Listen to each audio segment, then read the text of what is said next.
that our first production of the night? Insert theme music. Theme music. Theme music ends, and then we come in. Okay. So hello, welcome to our next episode of Culture Popped Open. Today we're going to be popping open. Did you just laugh? Hello. There will be outtakes in this one, I swear.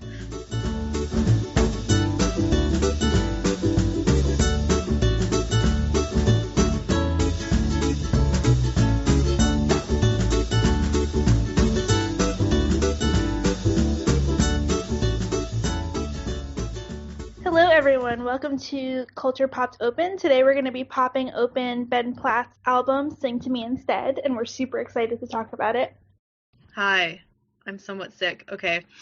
I have some background, so if you don't know, this is his debut album. So if you don't know how this kind of connects to us as two people who don't listen to pop music that much, is that Ben Platt is most known for his role in Dear Evan Hansen as Evan Hansen, which he was in for like 3 years as it went to Broadway, and he won a Tony for Best Leading Actor when he was 23, which is wild. I think part of what stood out about that performance was a lot of belting and riffs in the score, especially Waving Through a Window, and a lot of emotions and crying, a lot of we will talk about this this musical at another episode because we kind of have complicated feelings. A lot of that performance kind of focused on the emotional twists also of the story, and he went through a lot of like therapy and dietary restrictions about that role, and also he sings while crying, which I'm just going to say is impressive as someone who has been in that situation, although not acting. So that's very much this other character though, and not himself, so that's very much what this album is. But I think part of the reason that he drew so much attention from that role was, one, he was like the only good thing about that show, looking back on it. Well, I mean, there were other good things about that show, but he definitely carried that show with his immense young talent, and I don't think that Dear Evan Hansen would have been what it was if Ben Platt hadn't started in it. And I think there's just something that's just super special about how he presents himself on a stage. And also, I will say that he sang, cried, and spit the entire 2.5 hours. Okay, and that's it. That is indeed a feat. Again, like, the amount of vocal control that takes. Yes. As someone who is trying to speak while somewhat phlegmy right now, I can't. Okay. Previously, he was in Pitch Perfect, Book of Mormon, I think in Chicago, and also his dad is Mark Platt, who is a famous producer, kind of famous, and that he has produced famous things like Wicked. And basically because of Dear Evan Hansen, he got offered this album, like your own original pop album, that was fairly publicized well. Like they put a lot of money into the marketing and stuff, unlike a lot of Broadway actors, I feel like, by Atlantic Records. The thing about this album also is that it's his first opportunity to express himself, and so with that, he was his first, like, real opportunity to come out to the public as gay, but he's never really been in the closet. He said, like, in interviews he came out at 12, and, like, doesn't really consider this a coming out album or about the experience as a gay man because he, like, hopes to normalize things. Would you agree with that? Yes. So I always look at things, like, from the academic angle, because, like, that's how I've been trained in being into a person. So I think a lot about representation and normalization and what it means to represent certain things in media. So when I was thinking about this album for the episode, I was just thinking about how much I love about the queer representation of this album, where it shows that queer representation is in there, and also that queer relationships go through these, like, different stages and feelings that most relationships have, but it doesn't call itself a gay album, and it doesn't, like, draw attention to itself. It's explicitly that, which I think is an interesting dynamic. Yeah, like, I noticed, I was reading a couple articles about this, and whoever wrote them clearly didn't listen to the album closely enough, because we even double-checked the lyrics. It was always like, oh, he uses, like, he pronouns to refer to this lover. But no, it's all you, like, in the title, like, Sing to Me Instead. It's kind of, he's singing out to someone. and then he wants someone to sing back to him. It's always you, except for probably the last song, but that's about his parents more. The only reference is an older, which was the second single, I think, from the album, but after the album came out. It wasn't available previously like some of the other major songs were. And the reference in older to like fall in love with another man as a part of his life he sees forward. But other than that, it's all you. Yeah. So, yes. So it comes across both as like universal but also intimate. And I like that intimacy, and I also like that this idea, he talks a lot about how he's been performing his whole life, and now he's like learning how to perform as himself. And I think that's an emotional journey that a lot of queer people go through. And that this album is super affirming in that way, because it serves as an example of how it's okay to be yourself and to look at all the feelings that queer people have all the time, and that we're imperfect and have these messy relationships and impulsive crushes like everyone else. And then I'm also torn in my head between being like, okay, this is Ben's personal story that he's expressing through his music, and then also this is an advancement for queer representation in general. And I think that a lot of the music videos play on this tension, especially the later ones that introduce like accompanying stories, because Bad Habit and Ease My Mind are very much about Ben and that one singular relationship that you can then sparse out to be more universal, but it feels very intimate. But then when you have the Temporary Love, Grow As We Go, and then the older videos, they tend to include like other queer stories. And I really appreciated, and we're going to talk about this later, but how he included like queer women in Temporary Love and other perspectives and voices. And those music videos have a more communal feel to them. Mm-hmm. And also just what it means today for like young queer people today to hear a queer person in their early 20s come out with this quiet, personal, lovingly written music. Yeah, and just like casually just have that in his videos, because a lot of videos, I don't watch that many videos because I don't listen, especially contemporary, because I don't listen to as much contemporary music. But most of them, unless they are by queer artists, well, I mean, you wouldn't really expect a straight artist to do that. But a lot of them don't have that, like, storytelling, or there's a lot of metaphor, I think, traditionally in music videos. I mean, I know another one that did it was, like, some of Troye Sivan, or Kaylee Kyoko. But which are also otherwise, I think it's major young queer contemporary artists right now. Yeah, I think historically it's been a lot of shrouded, when I say the artists are queer, it's usually couched in metaphor, or it's part of another band, or you have like famous anthems for like artists who lift up other voices and advocate and are considered gay icons but aren't gay themselves. I'm thinking like Diana Ross, I'm Coming Out, and the disco scene, and like Madonna and Vogue, and all of those things do incorporate, at least the Vogue video does incorporate queer people, although Madonna like sticks out in it. That's another thing.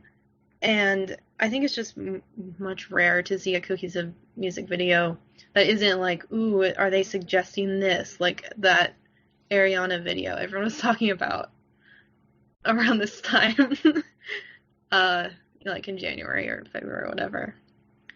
And then also Janelle Monáe's Make Me Feel video is like the most bi energy ever. And the whole Dirty Computer, but especially that one.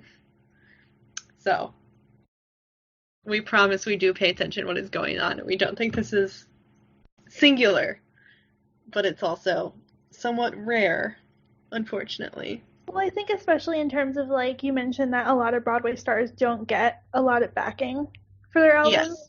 Like, John Gallagher Jr. has an album. Has anyone listened to it?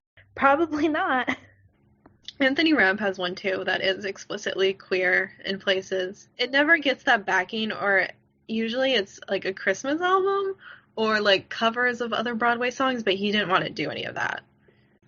Oh, the last thing I want to say is that something Tay just found out, like, 5 minutes before we recorded this is that in September, Ben Platt is going to be starring in the first of Ryan Murphy's new Netflix ventures, because he's now moved from FX and Fox to Netflix.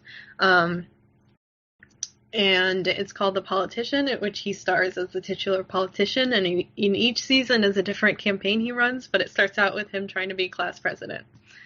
So, if you are a Ben Platt fan, like we are, that will be coming your way. There may be a podcast episode if it's interesting enough. And it has a wild cast, like Bette Midler's a star, Laura Dreyfus, who played Zoe. He's a guest.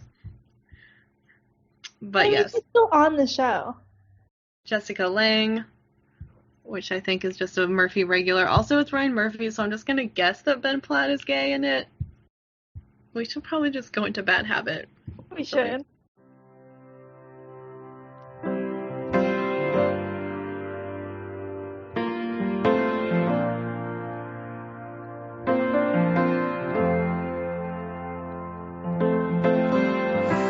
You always said that I'd come back to you again, 'cause everybody needs a friend. It's true. Someone to quiet the voices in my head, make them sing to me instead. It's you. Hate to say that I love you, hate to say that I need you, hate to say that I want you, but I do. Bad habit, I know, but I'm needing you right now. Can you help me out? Can I lean on you? Been one of those days I don't wanna come out. Can you help me out? Can I lean on you? I have trouble talking about this because to me it's the prequel to this is the next song, Ease My Mind, and so I have trouble talking about this song without referencing that, so I'm just gonna let you go off for a while. I should have been prepared to go off on this, and Sorry. I'm not. So I love this song. I love how this song starts off with the piano. I remember watching one interview of him talking about this album where he was talking about how he was in his apartment and he was talking about how he wrote a lot of the songs, or started writing a lot of the songs at the piano. And so I always associate like the piano and like the prevalence of that instrument like so heavily in this album. So I really like that. And also it's cool how the piano moves. Yes, I wrote it. It one-ups the 1,000 Miles music video with the moving piano down the highway, because it's just more dramatic. It is, because when the music video starts, like, it seems like it's gonna be like just like a sad like Ben Platt sitting at his piano, and then like things start moving, and I was like, oh. And it gets more intense. It does. The music as well, yeah. So I also love that the title of the album appears in the first song. And I don't know why that pleases me so deeply, but it does. Yeah, and it's also interesting he's referring not to, like, a boyfriend or anything, but to his anxiety.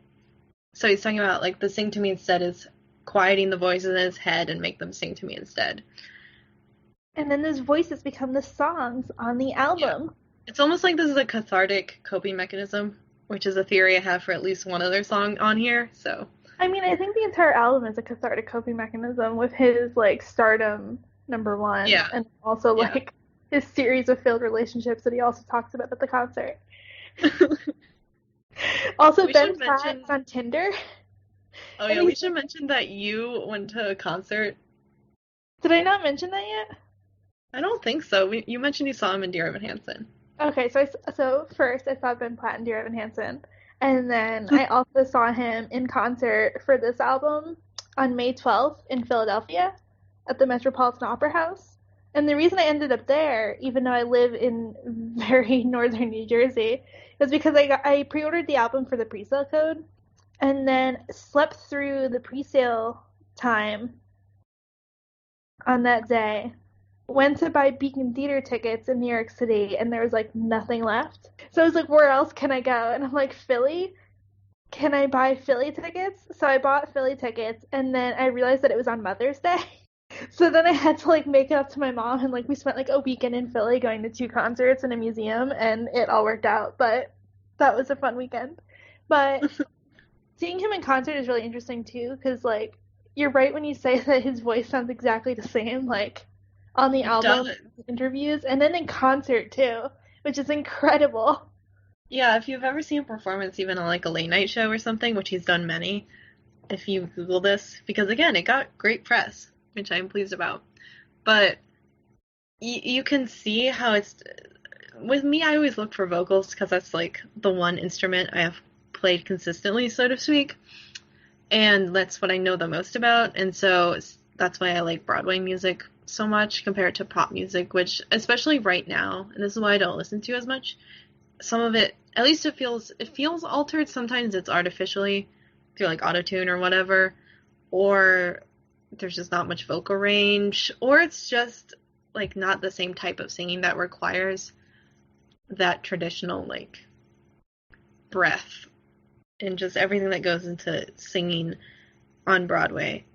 And so like I'm so impressed, and even like I'm not used to background singers as much that aren't really in a chorus, but the way these sound, they also sound that way on like the performances. And also they're not all women like usual. Like every time I've seen bands, it's always like the background singers are just women doing these dance moves. Usually women of color. Just they're being like in a nice sexy outfit. It's kind of annoying. Yes. So he includes men, which I like. And also it changes the vocal spectrum of it. Yeah. Olivia is the technical expert, and then I'm just like, okay, where's the gay, and like, how does this make me feel? Okay, but you did write the belting in the song Oh My Lord, so. I mean, okay, so the one thing is I am a total belting hoe when it comes to Broadway, which definitely dictates like which shows I like, but I mean, seeing that then in this album and like seeing him use like the full range of his voice in a way I think that surpasses what he did on the Dear Evan Hansen album was really great. And then also just like the music video for this is like so iconic. Like all of the music videos feature like different aspects of queer culture. Like here we have like the iconic like gay outfit where he's like in brown work boots, whitewashed jeans, a white shirt, and then a plaid coat. If you're wearing plaid, you're either deeply repressed and straight or queer. Or you're just closer to Canada is the other joke. You're closer to being a lumberjack. Being lumbersexual is a thing. Oh yeah, I wrote some lyrics I enjoyed were above this little town, which is in the music video as he is walking through New York City. And then Can I Lean on You as he's like leaning on the cab, which I really enjoyed. But for the most part, this is like the fallout of what happens in Ease My Mind, which it kind of segues into at the end of the video with the photographs and then the black and white. So that's what we're going to talk about now, because I have way more substantial feelings about it now that I can talk about what happens in that video, which is so connected to the song for me.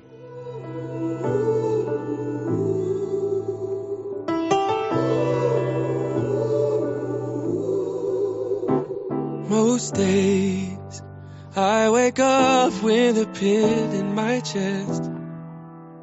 There are thoughts that I can't put to rest. There's a worry that I can't place. Most nights I am restless and quiet won't come. So I lay there and wait for the sun. There's a trouble that won't show its face.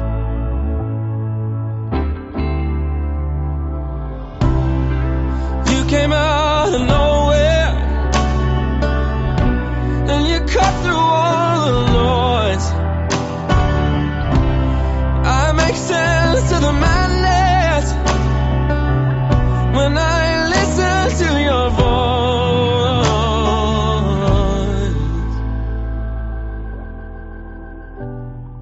Darling,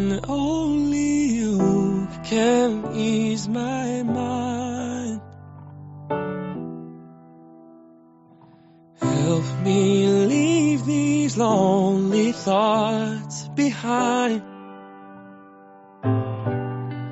When they pull me under, and I can feel my sanity start to unwind. Darling, only you can ease my mind. Like, when it first came out, I didn't find it as catchy because it's softer as Bad Habit, but now it's like with that video in my mind. Note, there will be videos in the show notes. You should watch them. I would say, like, this video also came out the same weekend or like a week after, something ridiculous like that, as the production. I was a dramaturg on a production of Next to Normal at my college, and I really had to like think about that show, not only like see it several times and cry a lot, but like the relationships in the show and gender and mental health. And then I also finished that weekend reading the book Darius the Great is Not Okay by Adib Khorram, which is a great YA book about mental health and how important it is. And so between all of these things, I was kind of a mess, and this video just relates to all of that because it's very much like, from Ben's perspective, it's about how like having that partner there to use your mind and quiet your anxiety. And he has talked about having anxiety before in interviews like around the Dear Evan Hansen days. So like, this is genuine. It's great. It's a thing that I think society, we romanticize a lot. Like, I've seen plenty of posts online that are like, oh, I just want a girl to like calm her depression. And, you know, like, we have this fix it or save it idea about relationships that ultimately, if you're relying on another person to help you, it's not sustainable, and it causes like such a strain on relationships. And like, I've been there, and it's difficult. And so that's why I love the video so much, because not only does it show like a beautiful queer relationship, the love interest is played by Charlie Carver, who is an out gay actor, by the way, who has also been on Broadway in Boys in the Band, I think, which also won a Tony recently. Anyway, just the fact that, but at the end, how it shows how that relationship breaks apart and leads into Bad Habit, where he just wants to go back. And how that's become like something he can't do and now has to find a way around it is, I think, so powerful and important. And I think that's the first time I've ever seen like anxiety physically represented in a music video. Yeah, where he's like at the sink. And like, and then when he's like in the bedroom with the guy, and he's like starts panicking, and then like he sits on the floor. Yeah. And then the boyfriend brings him dinner. Yeah. Like, that part too, like, it's definitely very much coded as like him having anxiety, which I deeply appreciate. Because like, where else do we get queer mental health representation? In music videos? Right, exactly. For music that is like widely promoted. In pop music, played on like late night shows. Yeah. And also, so he wrote this song with Ben Abraham, who was one of the opening acts at his concert. Which was really good. Like, usually I hate opening acts, but both of the opening acts that Ben had were really good. And I think that it's interesting to see an openly gay singer sing about codependency and anxiety and relationships and process all of those feelings, and then like being able to like listen to that and connect it to my own life is like so powerful, because like I've also been there on both sides of that in the same relationship. Oh my gosh. And I think it's just like a gorgeous example of like how like unhealthy relationships function, and also just like the emotional toll it takes on you, but like in a beautifully written song. Yeah, and I think part of the issue with queer representation and why this album is so great, and because it pushes back against that, is that because there is so little of it, everyone wants it to be perfect. Or you also don't experience the relationship. Like, the movie ends when they kiss, you know, like that kind of romantic comedy trope. Or the book ends when they get together. Or it's just the start of their relationship, and you don't really see how things pan out and how they might not work. And there can be, like, all of that other complicated, ugly stuff that just happens in relationships that people often don't talk about. And Ben took like all of that and put it into one album. Yes. Speaking of which, let's go to Temporary Love.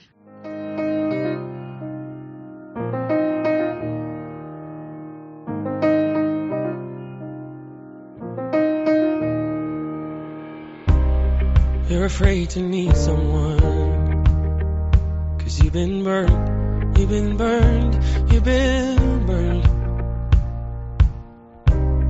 Love is good until it's gone. That's what you learn, what you've learned, what you've learned. You don't have to hide your love away. I know that I'm gonna make mistakes, but bleeding on somebody isn't easy. I'll do what I can to make you see it. This is not a temporary love.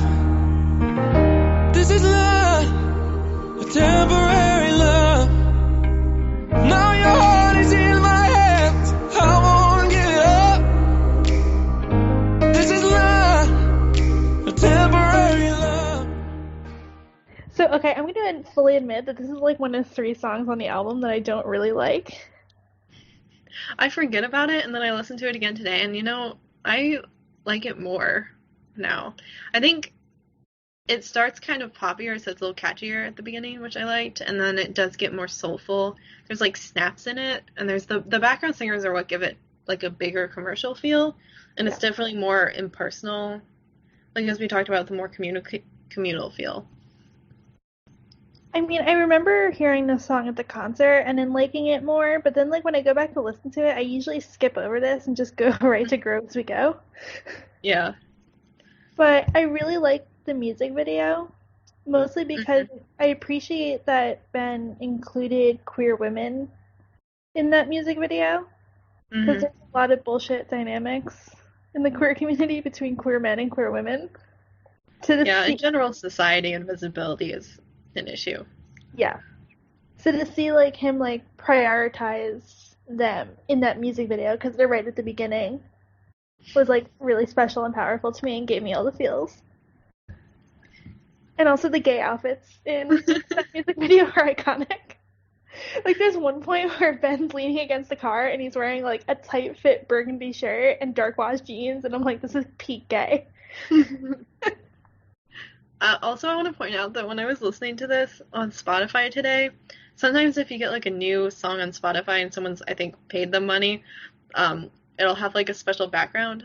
So like most of it's just like the album cover and like his name and script being written and the album name being written. But for some reason, this one says in the same script, Temporary Love, and then it starts changing colors like the rainbow. And so I've never noticed this before, because especially like in May when I listen to this more. So like in April. So I wonder if that's something new for Pride. Maybe. So my other thought about the song is just thinking about the meaning of it. Like, I think being queer is so often reduced to like being a phase or something that's not lasting or permanent. I like that the song kind of like pushes against that idea in a way. Yeah, I like that idea. I never thought about that. Grow as we go.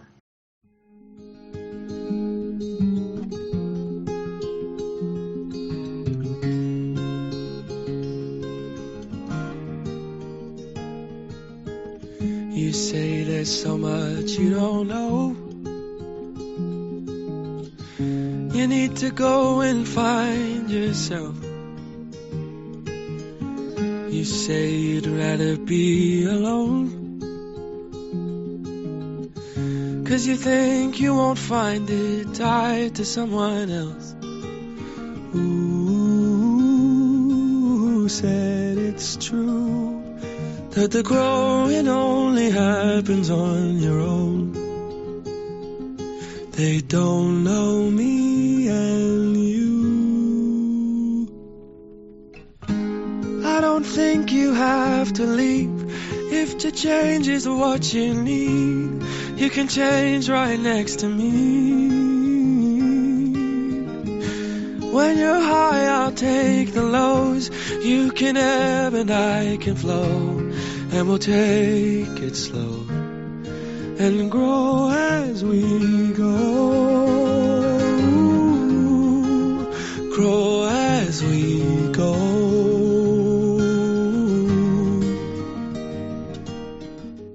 Grow As We Go right now may be the most popular Ben Platt song, because I just went on YouTube and it's like the first result, and it's the highest watched video by far. Like, it's like 4.2 million views, and then like Ease My Mind and Bad Habit have like 1.7 or 8, and then Older Is Not Yet at 1 million. It's close. So I think this is very interesting because it's like quieter and less catchy than the others, I think. Although I think Ease My Mind is the same, but I also kind of like that video better. And I was trying to figure out like why. And basically we really like to see Ben Platt cry. Some people are like, wow, how he cries at the end of this video, and I'm like, have you listened to Dear Evan Hansen? He can act. No, I mean, and you know, we think that it's a lot less gay than the other videos. Like, it's mostly this heterosexual seeming couple dancing, and it's relatable, and it's both specific to a relationship and more universal. So that's my theory. I don't like it as much as the others, honestly. Wait, do you not like the music video, or do you not like the song? No, I like them enough. It's just not the thing I usually go to listen to on this album. Okay. When I first started listening to the album, this is one of my favorites in the beginning, and then it kind of faded to the background, and then I was listening to the album again today and watching the music videos last night, and I really love this song a lot.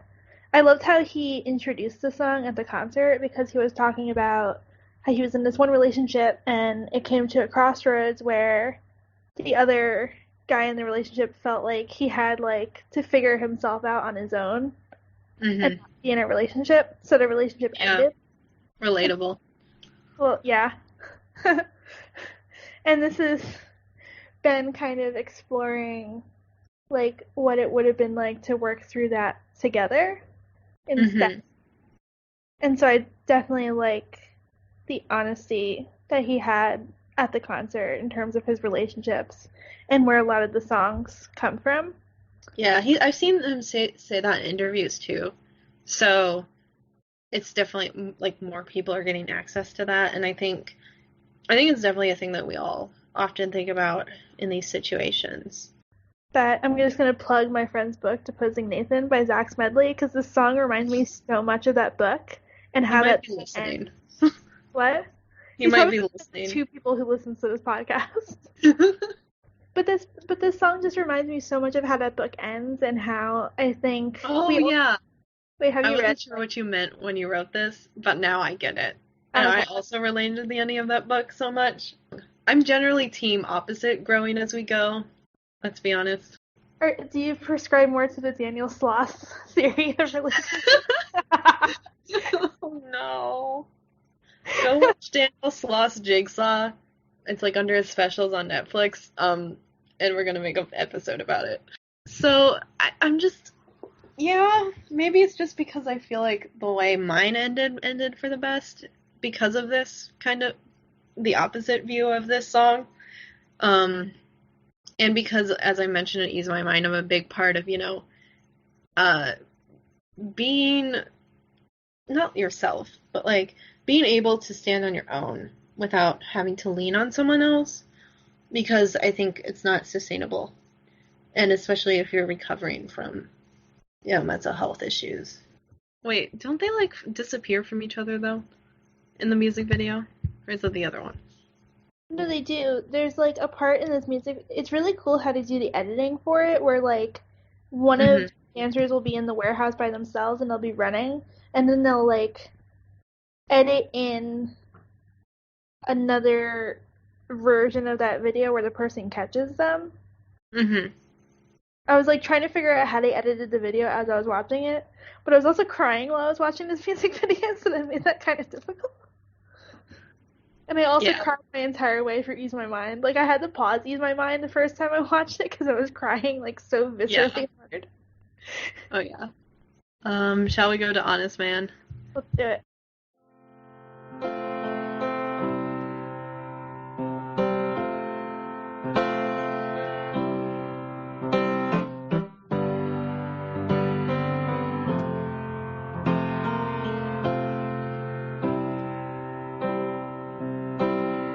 There's something about you in moonlight, but your eyes go so well with the day. You won't let go of your layers, but your power can strip me away. It's easier for us to hide. If you come out, then so will I. Promise that I'll meet you halfway. 'Cause I see every part of you, and I can tell you see me too, by the way that you say my name. I am an honest man. Why can't you take my hand? I'm not what you planned, but I'm a safe place to land. I am an honest man. I feel like Honest Man is the second. I feel like you can break this album into like 4 songs, then 4 songs. It's like 3 sets of 4. So I feel like this is kind of the next set where it's less about his specific relationships, I guess. Even though this one is. It just sounds different. I don't know. I thought that the first 4 songs were more like, not positive or idealistic. Well, yeah, kind of positive and idealistic. I think music-wise, they're also less poppy. Yes. To an extent. And the first 4 songs are like more introspective and quiet, and the middle 4 are just like pain. Yeah, and the last 4 are like the best ones. Yeah. Honest Man is specifically, as he mentioned in an interview, about how he was once dating someone who wasn't out yet, and so that caused a strain. And then if you actually listen to it with the lyrics again in mind, as I did after I read that, he does say, like, come out, which is definitely not a metaphor or anything. And you heard more about that at the concert, right? Yeah, so he introduced, I think, like, most of his songs were stories. Because how the concert was he played all 12 songs from the album, and then did a few covers. Mm-hmm. So that was interesting, but he talked a little bit about being in this relationship where the person wasn't out, and, like, how difficult that is. And then, yeah, which I relate to a lot. Right, and I think it's something that goes through, that's a more uniquely queer experience, too, compared to... And I think that's something that's definitely, like, typical and, like, definitely normal. Like, I think most queer people go through that at least once. Mm-hmm. If not more. Or, yeah, to some extent, I think. And, like, also the storytelling aspects behind it, as you mentioned, is just the most Broadway thing. Yeah. To view the songs as stories and characters, you know? I mean, I think that's how, like, I approach a lot of music, and that is definitely informed by, like, who I listen to in general. Especially since my mom has been bringing me to Bruce Springsteen concerts since I was 5. Flashback to Bruce Springsteen on the Tony Awards. No, but so this song, like, I really like the opening and, like, how it immediately starts with this metaphor between, like, moonlight and daylight and, like, being in the closet or, like, being in the dark and, like, being able to, like, be out during the day and open in that way. That really relates to the history, too. I think if you look at queer history, there's a lot of that. There's a lot of... And the danger, and to an extent, of being underground in kind of secret societies and bars and code words and pidgin languages versus... Because, like, even now... Pride. The only places where I really feel safely queer are bars. Yeah. Like, which is still dark. People. And I mean, like, I go to New York City, and I live in New Jersey, so, like, you think it would be better in this part of the country, and it's really not. Mm-hmm. Yeah. So definitely thinking, I think this song, even though, like, I don't like it musically as much as some of the other ones, I think this song is probably one of the most, like, poignant in terms of queer issues. Yeah, it's also very catchy and soulful. Well, yeah. I also love the lyrics a lot because he mentions the phrase "safe place to land," which is definitely, like, a crossover. Sure. Like, not intentional, but, like, I just happened to be listening to Sarah Bareilles' new album, Amidst the Chaos. Yeah. So that made me think of her. And we're also going to do an episode on that album. Mm-hmm.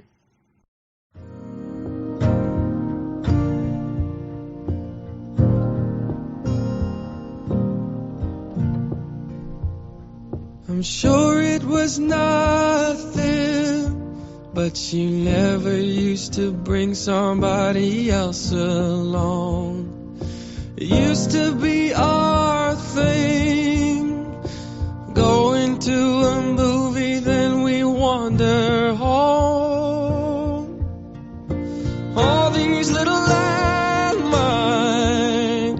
all these little things that one can read two ways. Like when you take every call outside, seems that I've forgotten how to read your face. But I know you too well to get it wrong. If you have to hurt me once. If you have to end it, get it done. You have all these choices, I have none. You're all that I have to lose. Couldn't hurt you if I wanted to. I decided on you. Hurt Me Once, a almost breakup song where it's like you might as well just break up with me, which is very relatable and sad. It just makes me sad. I didn't think about the song that way, and then you said that, and I just had this like visceral gut reaction where I related to that so much. Yeah, that's what it is, though. He's, like, noticing all these things that have changed, and he's just like, you know, you might as well just end it. My favorite line is, I guess my photo album's none of your concern. Which makes me sad. It's also quieter, I think. Like, in the more Ease My Mind or Grow As You Go range, and I also really like the lyrics so much. I also love the lyrics, although, like, I feel like I go through, like, periods with songs where, like, I'll like a song for, like, a few weeks, and then, like, I won't like it as much. So, like, I'm currently on the downswing for the song. See, I'm on the upswing. I'm like, oh, but this lyric version of myself really liked it. I mean, this one was also really fantastic live, and I think I appreciated the vocals more for this one hearing it live as opposed to hearing it on the album. Mm-hmm. I also like this idea of, like, because when I listened to it, I thought this was, like, the moment when you just, like, unclick with someone, but you still know them so well, and they know you so well, but then you're, like, caught in this awkward, like, moment where it's like, well, what do you do? Yeah. Wait, no, I'm thinking of Not Jigsaw just calling Daniel Sloss. It's like, what will they do to piss me off enough that we can break up? It's like, first it's like, maybe, you know, we'll have a fight. And then later on you're just like, if you buy orange juice with pulp in it, this is over. But I think he's very much from the one who wanted to stay in the relationship. Yeah. He's not the one drifting away as much. He's definitely the one that's like, wait, where are you going? And, like, also, like, not wanting that hurt and sadness to be drawn out and just wanting it to be over is something I, like, deeply relate to. Mm-hmm. Because, like, I don't like messy feelings that last, like, a long time. Like, I like to cry it all out and then be like, okay, moving on to the next thing. Yeah, I wish I was like that in high school. I was just like, I will make this work. Oh, no, I wasn't like that in high school. Like, I learned through the pain of my relationship to be like that in college. Yeah. New. Wish that I'd known this feeling was coming when I was crying over you. Now that you're gone, I carry nothing. It feels like flying. Boy, I used to throw a party over every little thing you do. Never going back to that heartsick little lover boy who went and lost himself in you. 'Cause now I'm feeling so brand new.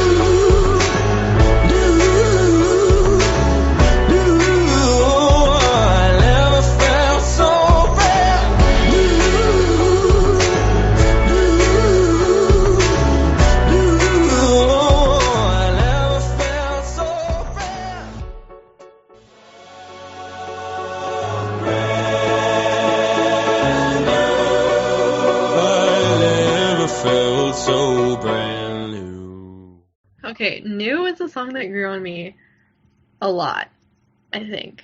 I'll return to it because I think it's so catchy. I think it's definitely a more modern sound compared to the rest of the album. More background poppy aspects to it, background vocals. I think it's the opposite. I wrote it's the opposite of Hurt Me Once. Or it's after Hurt Me Once, it's his vengeance. Yeah. And I mean, I didn't really listen to the lyrics as much for this song. I think this was the point at the concert where Ben Platt was talking about being on Tinder. And Wait, you never elaborated on that earlier. Please do. So he was talking about how when he introduced the song, this idea of falling out of one relationship and then just wanting to get back on the horse and get into another relationship. So he's get back on Tinder, get back on J-Swipe, get back on the Jewish one. That's what J-Swipe is. Yeah. But and then he was he spends most of his time on Tinder convincing people that he's actually Ben Platt. And then I was talking to my mom about this after the concert, and I'm like, yo, Ben Platt's on Tinder. Should tell Cody. Hi, Cody, we love you.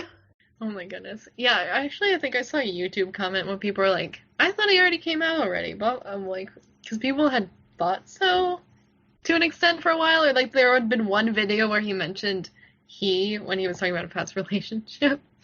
And someone was like, well, if you're on Tinder in New York City and you're a guy who's into guys, you've probably seen him.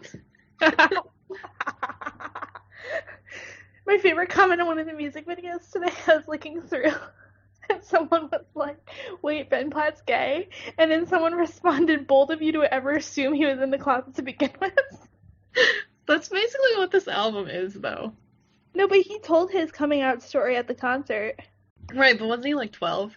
He was 12. He was on a trip to Israel. He was on a trip in Israel, and a kid on the bus was in a joking friendly way being it's not fair you get to hang out with all the girls because you're gay, and the adults on the trip thought that this other kid was bullying him.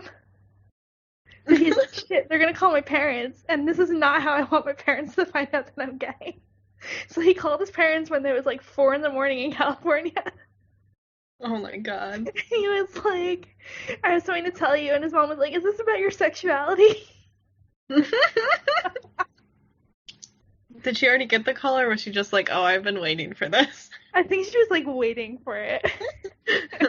I want to point out his Wait, I need to tell this story before. There's more?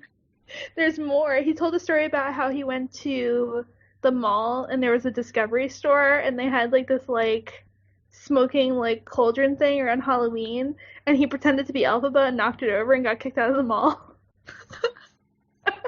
Oh my gosh.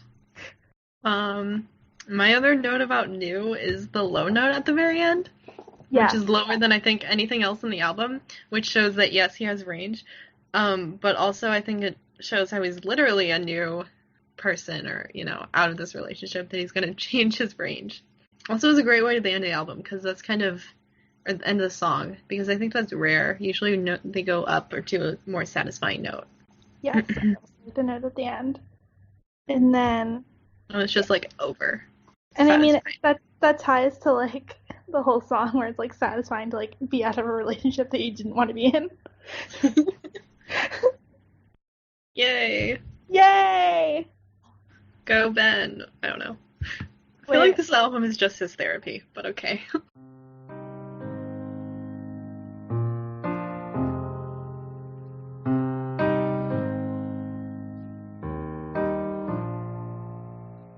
I don't know if you're listening or if you wanted to hear from me. I don't feel like you're supposed to when somebody sets you free. I'm not good at pretending that I'm happy to be alone. Part of me is a question, can't answer it on my own. 'Cause I lost part of me when I lost all of you, now I'm lost. I don't wanna come crawling, but I catch myself falling. I could try to stop calling, just to show myself. Did you keep my sweater? Did you read my letter? Do you know me better than I know myself? Do you know me better than I know myself? This is a really fun, emotional arc to look at in a 3-minute song. Yeah, all these songs are like 3 minutes with like a bridge and a chorus and verses, like typical pop songs too. And yet, like, so much happens. It's really compact, good storytelling, and I know that Ben wrote Runaway on his own, and he wrote one other song on the album on his own, but then he worked with other songwriters for the rest of the songs on the album. And like pretty well-known ones. Yeah. Who have written for other major artists. And then... Yeah, I feel like they help shape it maybe, in a way. Yeah. But, yeah. It gets just bigger, I also think, towards the end with the backing vocals. So that's more cathartic to me. Well, I think this album in general, like, moves from, like, a really deep, like, interpersonal place, and then it, like, moves backwards, like, through the past, and through all these, like, past breakups and relationships, and then, like, ends up talking about, like, his, like, family history and his parents. Yeah, and the future to an extent with older. Yeah. Yeah, and I think you talked about some of this at the concert. So when he talked about the song at the concert, he was talking about how he knew that there was going to be a breakup in his relationship, and he knew it was going to end and there was no saving it, but he hated that the person that he was with knew him so well, and that he was just able to, like, take, like, all of those things that he knew about him and just, like, leave with them. Mm-hmm. And, like, when you're in a relationship, like, you give a part of yourself to another person, and, like, even if the relationship ends, they still take that part of you with them. Yeah. Darling, you might think it's too soon, but I can't get you out of my head now. Picturing myself in your room, and I wanna be with you till I'm dead now. I want your friends to be my friends, I'll make you breakfast in your bed, I want it all with you. And if I ain't coming up too strong, it's 'cause I've waited far too long for someone just like you. I wanna pick up your clothes, I wanna clean up your mess. I wanna know where you hide things, wanna be in your photos, wanna share your address. I know it's too soon, too fast, but this could last. Why is this song not, like, a single, like, #1, top 40? Why? It's so, like, catchy. In such a mood, and, like, it's maybe my favorite, honestly. Like, it stuck out to me when I first listened to the whole thing, once the rest of it came out, and it's still, like, the one I go back to all the time. So, I love this song so much. When I first listened to the song, I think I tweeted, like, oh my god, this song is, like, me every time I get on a subway and, like, make eye contact with a cute stranger, because, like, I'm kind of thirsty all the time. Which Olivia knows from my text. From all of our texts about the cast of Hadestown. I mean, we're both guilty in that boat, so, like, if I'm going down for that one, you're coming with me. This is true. No, but I love this song, because, like, okay. I love that it's, like, so openly passionate, and I feel like we don't share these, like, deeply disturbing, like, feelings that we have when we start to fall in love with someone, but they're still there. That, and also it acknowledges, like, the not so fun parts of relationships, like picking up your clothes and spend quality time with your mother, which is a line I still think is kind of clunky, even though it does match rhythmically and rhymes with the other one that comes later.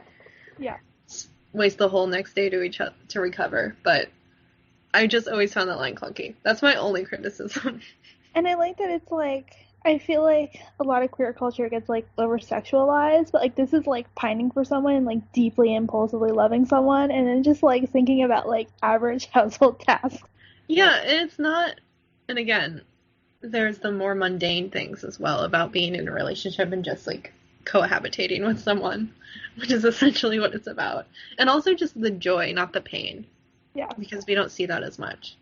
I also love that the concert, he introduces the song by telling the audience that he's a Charlotte from Sex and the City. And he's like, whenever he meets someone new, he's like immediately like on Pinterest, like picking out like China patterns, grape plots, a whole spectrum of things. And I'm the exact same way. Oh my gosh. Musically, the bridge in the middle gets like it starts repeating, which is a fun thing some songs do. That I really enjoy. I'm kind of thinking of Queen's Somebody to Love. And Good Vibrations. And I love it when they do the repeating thing, and it's just really fun. Just builds and builds. And then at the last verse, he decides to just go up an octave just because he can. It's just so fun. There's so many things that Ben Platt does on his album with his voice, like, just because he can. I know. I feel like that's his brand. Is like, I can belt, but I can also do these fun riffs with my voice all of the time. And he also does the fun riffs of his voice while doing, like, the really funky dance during the song. Yeah, I saw a clip of this somewhere, like, on his Instagram, and was kind of mind blown.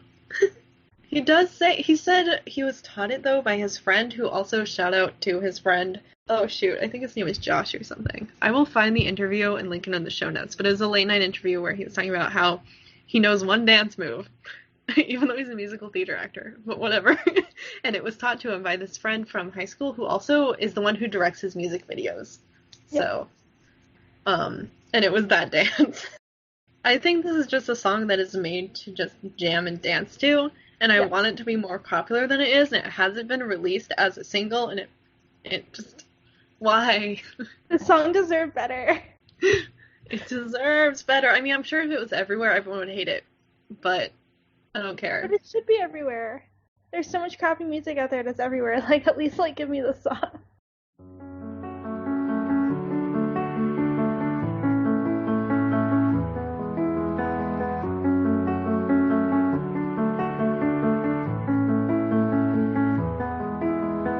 You put all your faith in my dreams. You gave me the world that I wanted. What did I do to deserve you? I follow your steps with my feet. I walk on the road that you started. I need you to know that I heard you, every word. I've waited way too long to say everything you mean to me. In case you don't live forever, let me tell you now, I love you more than you'll ever wrap your head around. In case you don't live forever, let me tell you the truth. I'm everything that I am because. So while I was like high on Share Your Address, the song everyone else seemed to talk about when the album came out was In Case You Don't Live Forever. Bit of a tonal whiplash because it gets much slower for a second. I mean, I loved the song when the album came out. Like, the two songs I loved the most were Share Your Address. Yeah. In Case You Don't Live Forever. Yeah. And also older for me, I think. Yeah. And then Runaway. The last four songs are the best. I mean, I definitely listened to these 4 songs more than any other song on the album. Yeah, same. Helps they're all right next to each other. But so he wrote this song for his dad, and then also partly for his uncle, who was gay. And he, at the concert though, he dedicated it to his grandmother, who passed away right before he left to go on tour. And he talks a little bit about her and how she was like so supportive, and how he felt he was like, if she were still here, she would have been to like as many concerts as she could have possibly been to. And I like this idea of like tying together like your personal and family history, and like walking in the footsteps of the past, but then also like allowing that to move you forward, and processing grief and loss and love like even before it happens, and like reckoning with like the fact that you're going to lose the people that you love one day. And it reminds me of like when you realize that your parents are older than you and are going to die. And It's just so good. I took that way darker than I probably should have. It is very much about death. I also like how it's framed, though, as if you, in case you don't live forever, as that the presumption is that you might live forever. Like, it's not like when you die.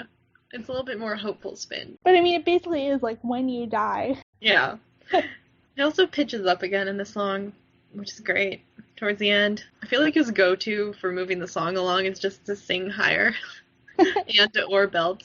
Those are like the two main things in Ben Platt's toolbox. It's like that and Plaid. I was walking down 57th Street towards Park with the same old song in my same old heart, making plans I'm gonna do when I get older. Past a gray-haired man and I found his eyes. It's like he knew my thoughts and he read my mind, saying life is gonna find you when it's supposed to. Felt my feet stop short and I turned my head, tried to lean into every word he said. Then he said, when you are younger, you wish you're older. Then when you're older, you wish for time to turn around. Don't let your wonder turn into closure. When you get older, when you get older.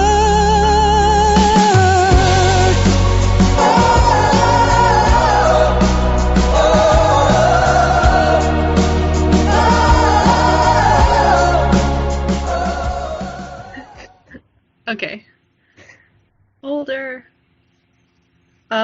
So Older, I think, is the new post-album release single, although he said, like, Grow As We Go was the titular, or not the titular, obviously, the first one, and then I guess this one, but this was the other one he's been really hyping up with the music video. I really hope we get music videos for all of them, though, because I love them. But music video, and then he's performed it, like, I think on Ellen the next day or something ridiculous. But yeah, the music video came out, and it's great. So this is, like, the other big one, and I also love this so much. It really propels. At first you think you know where it's going, which is, it was like, when you're older, you wish you're younger, and I was like, okay, we've heard that. But then it changes. Or no, it says when you're younger, you wish you're older, and then you kind of expect it to reverse. But instead it propels it to a new level and adds more syllables and just goes to a new aspect of it, which I really like. I also love this song because, like, one, it's really catchy. Yeah. Which is, like, why I listen to most songs. But I also really love the music video. Like, the sweater that Ben wears is goals. Like, the cardigan. I mean, I want most of the coats and cardigans that he wears in the music videos on this album. I think he tweeted about this one specifically, though. Like, I think he got so many compliments. I also relate to a lot of the song, and I think it ties into, like, the anxiety of, like, always, like, thinking about the future or about the past and not, like, really living in the present moment. Mm-hmm. And so when he introduced this song at the show, he was talking about how he's been acting since a really young age, and how growing up it was always thinking about becoming an adult and getting bigger roles and doing that. And then he was like, he felt like he didn't really enjoy a lot of the process and good things that came along with that. And he also talked a little bit about Dear Evan Hansen, I think, in regards to that. And he also closed the concert with this song, which was really good.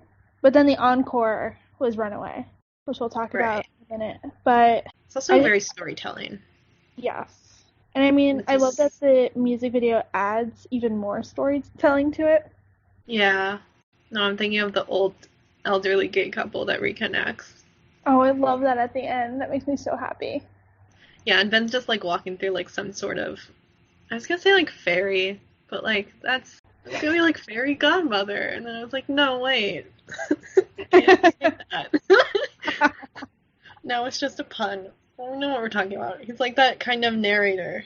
And where even though it's talks about how like this man gave him this advice in New York City, it allows for him to really, in the music video, narrate these other stories. Also, shout out to how when he performed this, at least on one late night show I saw, when he said the line, and this is the only explicit nod of sexuality in the entire album, as we discussed earlier, when he said, like, fall in love with another man, like, the crowd cheered, and everyone was like, oh my god, representation. Yay! So, that's just really great. A good song. You said you think it ties into anxiety. What do you mean? Like anxiety about the future, you mean? Well, yeah, like, I think, like, when you're a person that's living with anxiety, you tend to, like, very much always think about things that are in the future and, like, worry about things that are in the future. And I think it's very, out. Yeah. It's very easy to, like, spiral about things that either you're embarrassed that happened in the past or that you're worried are going to happen about in the future. And it just results in, like, you, like, not living. Yeah. Yeah. This is true. Because we should go to Runaway. Before this turns into group therapy over Skype. Okay, Runaway.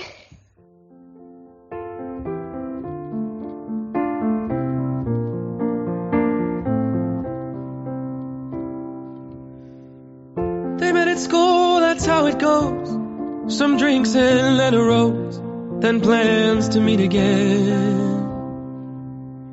He wrote her poems, songs, and prose. She knew that he'd propose. She only wondered when.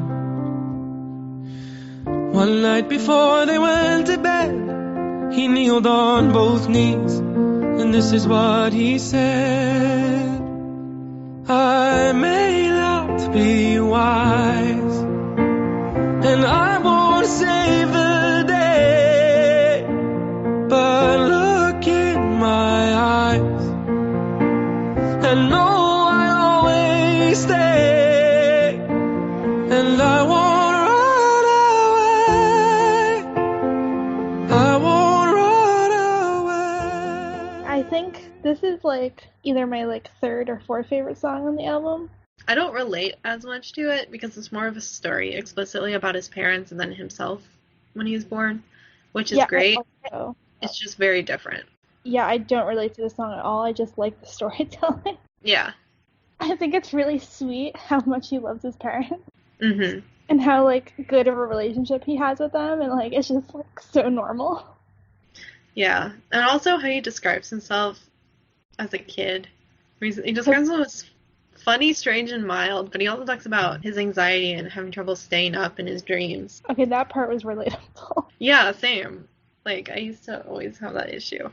So just thanks, Ben, for the anxiety rep. And what else? Oh, I really love the cello at the end of the song to close out the album, and then also, like, close out the concert. Like, I'm a cello head. We'll talk about when we talk about Hades Down. Hey, little songbird. That's exactly what I thought about. How it starts with piano and then turns into cello at the end. Yeah. Interesting. Closing thoughts? I'm excited for Ben's next album. I'm excited for everything, Ben. Except what? I want him to come back to Broadway. Yeah, it's just such a commitment. I know. Although his Tony's presentation was great. He managed to throw in like 5 theater in-jokes in like 1 minute. He's just so personable. I know. And just generally, hopefully this, I don't want to say trend in music, but just this idea, this more storytelling, singer-songwriter, Broadway feel, getting this publicity, and also with the queer and mental health rep. I just want queer and mental health rep to, like, continue becoming more normalized. Yeah. Intersectionally. Yeah. For me, I think this album is super cohesive. I know that means that it kind of sounds the same, sort of, sometimes, but I also really like cohesive album experiences, so. I mean, I definitely agree, because, like, my favorite album is American Idiot by Green Day, which is literally a rock opera. So, like, the type of music that I like, where I like these, like, storytelling experiences, and I look for narratives in albums. Because, like, it's no, like, coincidence that I also love Sam's Town by The Killers, which is another, like, concept story-arcing concept album-y thing. Because it has literally an interlude and an exitlude. Yeah, and I think that's why I like a lot of, like, folk and singer-songwriter music, because they are committed to telling stories. Like Simon and Garfunkel and Billy Joel and stuff like that. Oh, he said he wrote, like, 30-some songs. So, like, he has songs. They just had to pick ones that worked the most together and that they thought were the best. So, you know, I mean, he's totally on board with this Ryan Murphy show, but he also basically did this album while filming that show, so come on. And I'm also seeing Ben again at Radio City, which is wild to me. I think he's like, I had to come back to New York because it sold out so fast. Yeah. And just play in the largest venue ever. That's not true, but you know what I mean. Yeah. Oh, do you want to talk about the concert? So I love the concert a lot. So when I went to see it in Philly, I sat in the Grand Salle level, which is like the first level of boxes. It's cool how the set for the concert is set up like a living room. So it felt super intimate. Because, like, there's a rug, and then it's, like, raised a little bit, and it has, like, a roundish, like, back. So it felt very compartmentalized, too. And then there's the piano, and Ben started the first song on the piano, and then, like, the rest of the band came out. But it was really just, like, a lot of fun in a really casual, intimate environment. I will also say that the most striking thing about the audience there was that middle-aged white women love Ben Platt. Yeah, or, like, have the income to go to it, I guess. I mean, the tickets weren't that expensive in Philly compared to New York. Yeah, I mean, you have to be around Philly, but... I'm 2.5 hours away. Yeah, I wonder what the overlap... Because I always think of Dear Evan Hansen as being a thing that had teen appeal, but also... It also, like, reached parents a lot, I think, yeah. and adults who thought, you know, I relate to the parents or the mothers and how, like, oh, this stuff is going on kind of thing. So I don't know. Interesting. I mean, I'm really interested to know what the New York audience would have been like, and I'm really interested to see what the Radio City audience is like, because the tickets were more expensive for that one than for Philly. Yeah, but he also lives in New York City. Yes. And knows so many more people there, plus all the Broadway. Yes. And also the venue in Philly is actually relatively new. It's a 100-year-old opera house, but it was actually closed down and vacant for like 50 years. Yeah. What about the backup singers? I really like the backup singers. I think it was during New that Ben had to pee, so he ran off the stage. What did they do? They were kind of just like dancing and like filling in space. But no, like they were really good. They were definitely like part of the show too. And they're also, like, it's not just women, right? Yeah, it's all men. Right, I like that. And also, like, they're also all incredible musicians, so that was good. Hey, thank you so much for listening. If you want to follow both of us for more nerdiness, you can follow Olivia on Twitter at Books and Big Ideas, and you can follow Tay on Twitter at TayberryJelly. You can also follow our podcast on Twitter at CPO_podcast. If you want to support us and our podcast, please sign up to be a patron on our Patreon. You can sign up for that at patreon.com/culturepoppedopen. You can sign up for as little as $1 a month and get all kinds of cool perks from us, including exclusive content, early access to episodes, and more. But most of all, we just want to thank you all for listening and continuing to support us as we continue to talk about the things that we love. Please tell your friends about us if you liked our podcast. Please tell your mom. Please tell your neighbors. Please tell your dog. And we'll see you next time.